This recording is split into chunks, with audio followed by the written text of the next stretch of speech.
Alright, so I just got my car back in the shop for 2 weeks.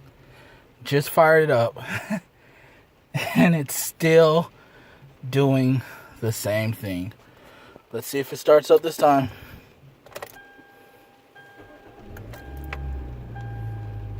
Rep queens like Supreme. Nope. Same issue. Same issue. Wiper's not working. It's clearly raining right now. No air. No heat. Nothing illuminated. And like I said, once again, wiper's not working. Alright.